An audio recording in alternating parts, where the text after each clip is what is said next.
So our third drill, this one probably best to use with a tee. Again, I know depending on weather and depending if you have access to a tee, you might just want to do this with a dry run with a wiffle ball bat. But outside of the launch position and getting into the proper launch position, the number one flaw for most young hitters is the sequence of the swing. And part of this is simply muscle development, building up their core strength. Some of this is just actually being taught what you should be doing in terms of the chronological order of a swing. Oftentimes with young hitters, what we see is the first thing that fires, or the thing that fires identical to the lower half, is some aspect of their shoulders and hands moving early in the swing sequence. So a proper swing sequence looks like getting into launch position, front foot is already landed, and the hands are still in a position where they are loaded and the knob is pointing to the catcher. Then the lower half starts. So typically if you were to slow down any successful hitter swing, the back knee and back hip start to trigger towards the pitcher, and there's a split second where the hands are staying still. Okay?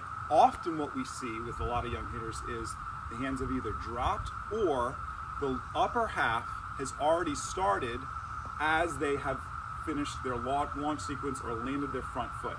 And what that creates is a hitter who is out in front, their timing has to be perfect for them to hit the ball, or they're getting in a position where that rear elbow has already dropped so much that they have a barrel that has dumped and is now below the plane of the plate, causing them to have long swings where if they are not perfectly timed with the pitch, they're not going to hit it with much power, okay? So this drill is a combination of getting into launch position and then starting the sequence of the swing. So the two things that you can work on, launch position, and then number one, give the player the cue to start their back knee. So back knee should turn inward towards the pitcher. It's not a move where suddenly it turns and jerks like this. That's too much for the early part of the sequence of the swing. Now suddenly they're going to lose their balance and lose a lot of that power that they can generate into the swing. So launch position, you check to make sure rear elbow is up, knob is pointing to the catcher. They haven't started firing their upper half. The key indicator now is turn the knee. It's just a inward turn of the rear knee towards the pitcher. That's all it is, okay? This creates a rubber band effect of where your lower half is starting to fire, your upper half is still resisting that force, and ultimately this is what creates really good power and bat speed without the hands having to suddenly make all the react to get all the speed in the swing. This allows for good timing. It allows for the hands to not go all over the place, stay in good position so they're centered to hit the pitch, whether it's inside, low, outside, or high strike. Okay, so step one is launch position. Step two is turn the rear knee. And then step three, you want to make sure that the hands are still towards the knob of the catcher, not dropped here and not already firing out here. But now we want to think about the knob replacing the elbow. So the knob of the bat replacing the front elbow here in the swing. So it would look like this.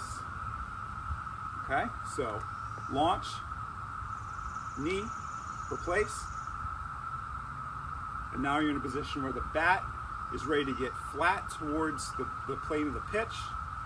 You're in sequence and ready to swing. So launch, rear knee, knob, replace the front elbow. You're in a good power position, ready to extend the bat through the swing,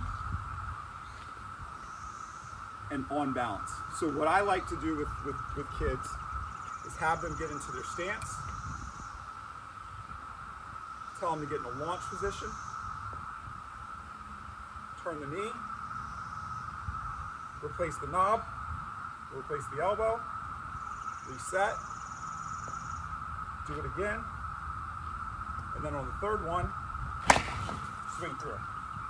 So again, it's two dry runs and then a swing through the zone. So stance, launch position, rear knee, replace the elbow, reset it, launch position, turn the knee, replace the elbow, reset, and repeat this multiple times until the player is able to get themselves understanding the sequence of the pitch. If you don't have access to a tee, something you can also do is get a wiffle ball, do the same dry run, and then add in an element where you're in the yard, simply do a side toss with a wiffle ball inside in the yard. That way it doesn't risk breaking anything, but you're also getting them into that habit of not simply just doing the dry run, but actually swinging at a baseball. All right, guys.